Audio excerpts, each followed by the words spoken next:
Hello, I'm Ron Franklin for Bassmaster's Classic Yearbook. In 1988, Dion Hibdon won the Bassmaster's Classic on the James River. What enhanced that victory for Guido was that his son Dion was fishing in his very first Classic. Well, 9 years later, their roles were reversed as Guido watched his son climb to the mountaintop of the bass fishing world.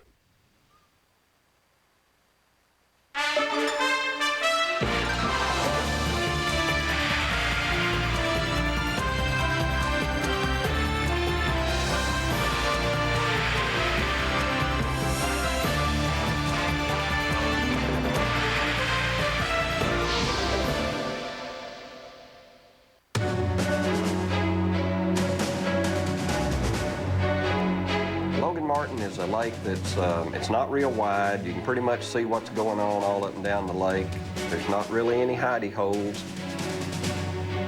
It's almost two lakes in one. It has an excellent river system with some creeks coming in on the upper end. Lots of places to fish, lots of kinds of places to fish, shallow water, deep water, creeks, tributaries. Just a lot to like about Logan Martin. When it's really on, it's probably a 7, and I wouldn't rate it that high except for that little unique fish that they call the Coosa River bass that exists throughout that chain of lakes. When I say the junkyard dog bass, they are mean. They're just ornery. I have never been around a fish that's that tough, that mean. Even smallmouth are not that mean. It's got some monster spotted bass in it, and talk about things that'll pull and stretch your line. It's got a good largemouth population. Located in the shadow of Birmingham, yet it's been a great fishery for a long time. I'm not sure America knew how good a fishery it was.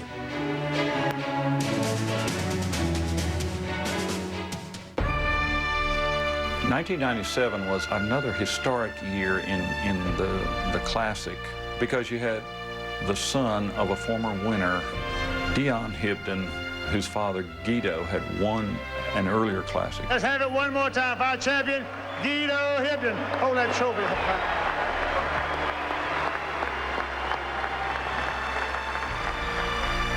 Guido was not participating in this particular Classic. When he qualified for the Classic in '97, Bass wouldn't let Guido go fish with him, the 6 days of official practice. Dad hadn't qualified, and so he couldn't fish with me because he'd fished tournaments there before. My wife couldn't go. We had 3 little boys. She couldn't go. And Jill was pregnant with Peyton. So guess who got to go? Mother. The secret behind those two may very well be Stella Hibdon. It was just a family organization, and so they had that family support system going, and that means so much to a guy who's got to concentrate on his fishing during the day. So that left Mom. Well, Mom's a great fisherman. I mean, she fishes a lot. I went and I spent 6 days from daylight till dark on the water with my son. First time I had done that in many, many years. There was not a day out of the 6 days that she fished with me that she didn't outfish me. She caught more fish than I did every day, and she was just all excited about it. I mean, she was just pumped up, and we caught some good ones. I caught some big ones out deep, fishing some of the deeper structure and stuff. I concentrated on that because in the years past, the dock fishing was something that I knew I could do. I knew I could go and catch them off the docks. If Dion's got a strength that he's learned from his father, Guido, it has to be fishing a jig around boat docks. Him and his dad both are a heck of a fisherman, especially when it comes to fishing plastic. They're fanatics, like I am about a crankbait. They got to have the exact right color. It's got to have the exact strand on it. It's got to be absolutely perfect, and that's sort of the way I am with the crankbait. And I've got a lot of respect for that. He is probably the only one that I know that really gets down to really fine details with plastic. When it comes to, well, fishing shallow, but fishing docks, there's probably only one other man better at that than Dion, and that's his dad.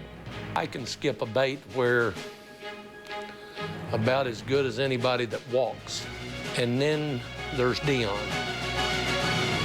And he can put a bait where I can't even come close to putting one. My dad told me it's got Kentucky bass in it, and he said they live under boat docks. He said, so you know, that's a no-brainer. He said, you know you're going to catch them. Simple as that.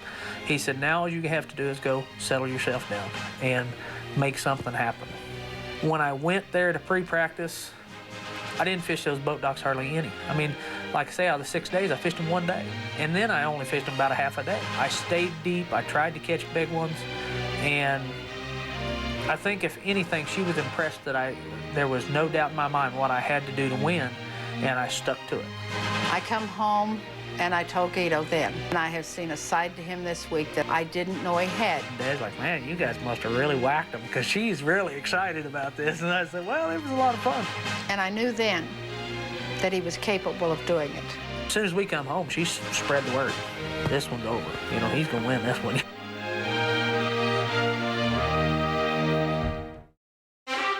The 1997 Bassmasters Classic Yearbook is brought to you by Busch Beer, Chevy Trucks, the most dependable, longest-lasting trucks on the road, and Triton, a new breed of fishing boats by Earl Bentz.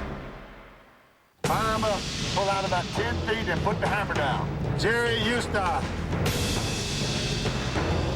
Hit it, baby. Dalton Bobo. David Fritz. Let her rip, boys. When I went back for the tournament, I had 2 different spots that was just awesome. Everybody knew going into that tournament that it should have been a deep water, structure bite. So there wasn't a whole lot of guys fishing shallow. I was just convinced that I needed to catch a big largemouth. And I went to my deep water stuff, and the first day at 1 o'clock, I haven't got a bass in the boat. The fish were biting extremely late. It was a little bit different fishing than it was when I won it in '93. Actually, the fish were up real shallow. Well, I said, it's getting late in the day, we better go do it. Run to one of my better stretches of docks, and I had 12 pounds in an hour or so. I had a little shallow point that I'd caught a couple good fish on in practice, and I stopped there and I caught one, and I caught another one, and I caught another one. I wound up getting a limit on the jig, but there wasn't the quality out. Came to the weigh-in, and I don't know, I was 10th, 12th, something like that. I talked to Mom about it and talked to Dad and different things, and Dad says, well, I know you think you're doing the right thing, and you might be. He said, them big ones might turn on tomorrow, you never know. He said, go catch your limit first, and then go out there and spend the day. Oh, that knife. Oh, no. Golly. Oh, boy, that has got to hurt. I tried every way in the world to screw up winning that classic. It was the craziest thing. We would see him each night, and him and Dad would talk about what he'd done. Dad asked me, he said, well, did the deep fish bite? I said, no, I said, they didn't bite. So I spent 5 hours out there. He said, well, I've heard you preach about having to catch a big largemouth to win this tournament. He said, you need to wake up and not go back deep tomorrow. He said, go fish your docks. He fished many of the very same boat docks that his father had fished in earlier classics. What Dion was doing was what his father Guido taught him to do. And he said, do your best. He said, if it happens, he said, you can catch them there. And in 1997, the Classic took an authentic World Championship status, with anglers competing from as far away as Japan and Zimbabwe. The 97 Classic with Jerry Eusta from Zimbabwe, South Africa. We have Japanese anglers. All of a sudden, the Classic is a world event. Not only a world-class event, but it's suddenly a world event. I remember as a younger man covering PGA Tour events as a reporter for NBC Radio, and I would see the Japanese photographers following T.C. Chen or Asao Aoki or Jumbo Osaki when they weren't even in contention.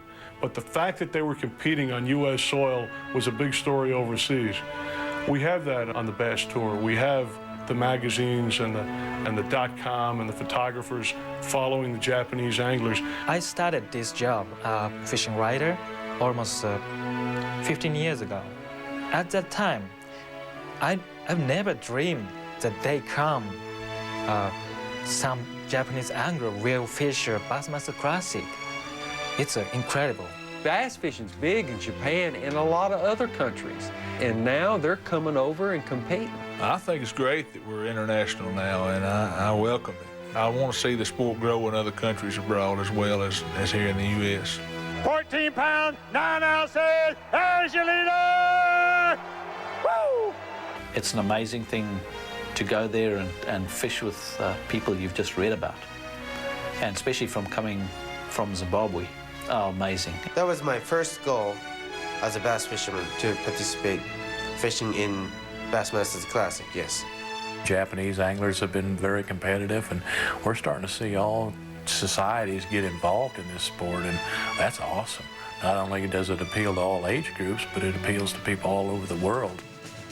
To learn their mindset and where they came from, I take my hats off to them. That's a big jump. The American anglers are idolizing Japan, and with the Japanese fishermen coming over here, when they go back, they're treated like Olympic champions, if you will. I think it's great that they're here. I love the fact that we get that international publicity like that it's such a big sport here that they want to come over here to fish it. There's no reason why fishing should not be a global sport. I can see the Bassmasters Classic eventually maybe having more anglers from around the world.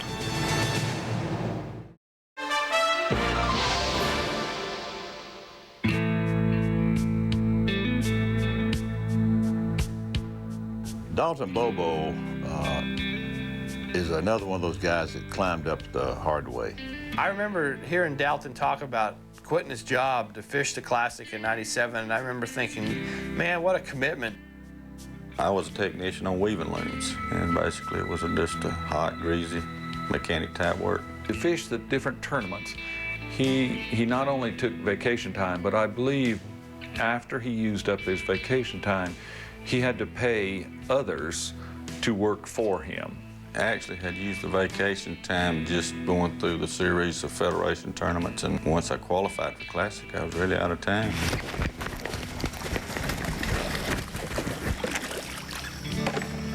His job, they wouldn't give him time off to go fish the Classic. I was wanting either leave of absence or another week to fish the tournament, and they just felt like they couldn't do it. He went and asked for extension of time to be able to participate. And for whatever reason, they said it couldn't work out. So he just said, well, I quit. He just walked off from his job. Dalton just made the decision right there that he was gonna fish the Classic. From Alabama, Dalton Bobo from the Federation. And I'll tell you what he's gonna say. He needs 13 pounds and 3 ounces. And It's so close, Ray. It's gonna be so close. Felt like it was his opportunity to step up in a professional sport, which he had wanted to do for some time. So he walked away from a job that he had had for a number of years. That's number 5. You know, fishing on the local level and winning a lot of local tournaments and having a lot of success on the Red Man and the Federation Trail, you know, it allowed me to go and step up to this level. Sure, that's something he's been dreaming about his whole life. And he's just looking for the opportunity. I don't think that was a spontaneous decision on his part. You can't do anything part-time and be successful at it. Fishing's no different, and that's just the time that he made his choice. It takes an awful lot to put the mortgage and the kids' education on the line for a little green fish, because that's what a lot of it is all riding on. I remember Dalton Bobo winning the Federation tournament at Shreveport on the Red River. Dalton Bobo put on a clinic in that tournament. 13.7, he got it at 15 pounds. He's got it, folks. 15 pounds, 10 ounces, bingo! Bingo! I've always loved to fish, and it was a lifelong dream. I guess like a lot of guys, had a lifelong dream to be a professional angler. Like most bass fishermen, it's in your blood. He's the epitome of every angler that dreams of fishing the Classic. He went out and worked and fought his way up and qualified for the Classic. Then he worked and fought his way to the top of the Classic, and he's in contention. I mean, he fulfilled the dream of every bass angler who says, man, I'd love to quit my job. I'd like to just leave that desk behind and fish all the time. Kicker, boy, kicker. On the second day of the tournament, he was penalized 4 ounces because he brought in a dead fish. I was using a Texas rig worm. I didn't feel the fish bite when I raised up. I decided to set the hook, and it was about a 3-pound spot, so he caught another fish, but he was bleeding bad. That eventually was one that died. One misfortune happening, he hooked a fish a little deep on a worm, and that fish was dead at weigh-in. So I knew this was going to be a close classic, and I knew I probably needed every ounce. There are rules in all sports. They penalize you for being offsides in football. Nobody intends to get offsides. They penalize you 5 yards. They call some of those, you look like ridiculous. It didn't influence the play, but they still call it. So it's part of the rules. As long as it's part of the rules, it's a valid part. It's just the breaks of the game. You know, a few years ago, a dead fish penalty was 2 ounces, ounce full. You know, a little rule change there. And here's why I feel sorry for Dalton. He did nothing wrong. It was totally out of his control. At that particular point, I didn't think that fish was going to cost me. I wasn't thinking about it at all. The 1997 Bassmasters Classic Yearbook is brought to you by Chevy Trucks, the most dependable, longest-lasting trucks on the road. Skeeter, performance fishing boats. And the G3, a great catch.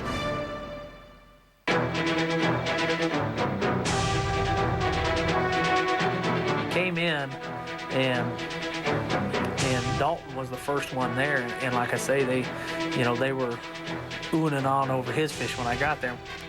The time that they pulled us into the lot to stage us, I was in last place, which generally means, that's the guy that they're betting on to win the tournament. One of the other fishermen, it might have been Denny. He said, boys, he said, they ain't gonna grow. He said, they're as big as you're gonna get in them live wells. And from that moment on, I wasn't the least bit nervous. I knew that I was gonna have the best classic probably that I'd ever had, and I wasn't a bit nervous. From then on, I thought, if it's meant to be, it'll happen. And they kind of look at everybody's fish in the top 5, the last 5 to come in, and assess who's gonna win the tournament. Trick comes out there. He comes out there and he says, okay, boys, which one of you's going to win this dang thing? I think no one really thought that Dion had it won out in the boatyard. We thought it was between Fritz and Dalton Bobo. He said, well, we got to decide who's going in first. And I said, send me in. And I said, I want to go first. I said, heck, I'm tired of sitting out here. I said, I'm hot. I said, I don't care if I win or not. I said, send me in. Here we go, folks, with Dion Hibdon from Stover, Missouri. And I weighed in, and when I weighed in, I took over the lead. You got to have 10 pounds and 15 ounces. You think you got it? Probably not. 5 bass. Got to have 10 pounds. You got it, 11 pounds, 12 ounces, boom! Woo! I thought, golly, I might have a shot at this deal. There, Dion weighed his catch, and he had to endure 3 or 4 more anglers weighing their catch. Then he looked at Fritz. Fritz was in front of me, and then he pulled me out and put Fritz in the back, so it kind of depressed me there for a minute. I said, well, now, something's up, because maybe Fritz, they think he's going to win. When that Chevy truck pulled me out, and everybody, I don't know why, but it seemed like everybody was wanting me to win. But when I went into that building, it was like, it was so loud I couldn't even hear myself think. Here he comes. David Fritz, Lexington, North Carolina. He's got to have 11 pounds and 4 ounces. Yeah, David told me he didn't know what was going on. He said, I know I don't think I got it. He said, I ain't got Dion beat. He said, I don't know what Dalton's got, but I know I ain't got Dion beat. It is too close to call. That last bass was a largemouth bass. Dion Hibdon is leading, Bubba. You got to have 11 pounds and 4 ounces. Don't anybody move. Do it, put them on there easy. Got to be 11-4 for the win. Dion, 11-4, 11 pounds. 10, 12, mark it. You did not make it.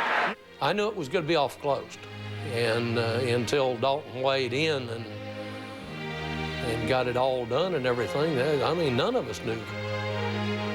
I thought, I had at least 14 pounds is about what I was figuring.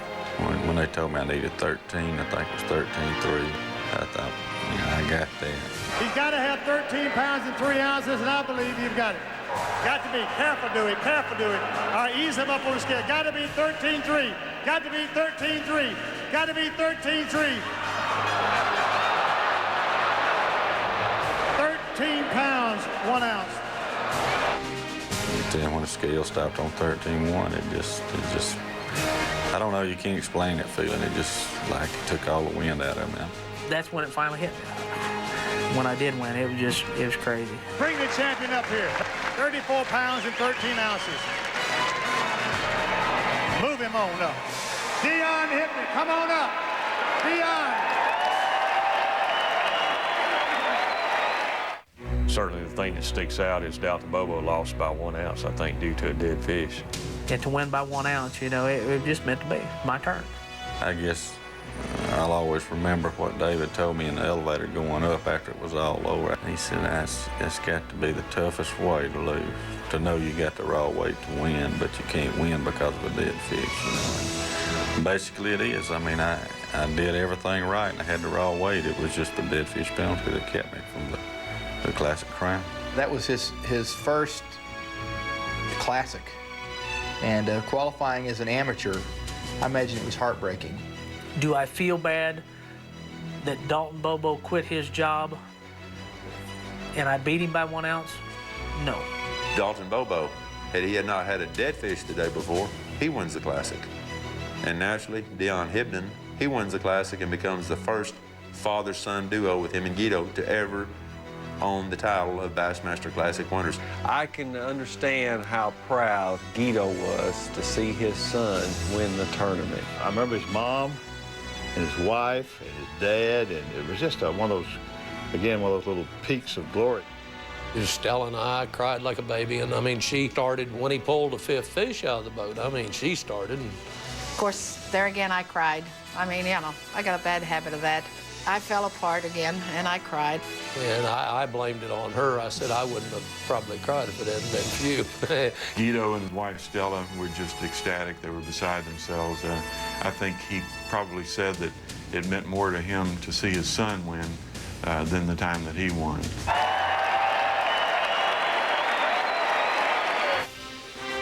I just wanted a lot for him. I mean, I've always wanted more than probably what he wanted for himself. I said, he's not Guido's son anymore. I said, he's standing on his own 2 feet today. Guido knew what it meant, and he knew how it felt, and it was his son. I think probably that father-son closeness was enhanced even more because then they both understood, you know, where the other one had been. He had moved out of Father's shadow that day, and it was a whole different man standing there. Probably the thing that I'm more proud of than anything else is just the fact that me and Dad's the only father-son to do it, to win. To say I'm proud of the Classic win, you betcha. Sure I am. But I'm probably more tickled that me and Dad's the first to both win the Classic. During the 1992 Classic on Logan Martin, Guido Hibdon found some docks around this little old lady's house. On the final day of competition, she left a bag of tomatoes for him on one of her docks. But 5 years later, Guido's son Dion fished those same docks, and on the final day, he found a bag of tomatoes waiting for him.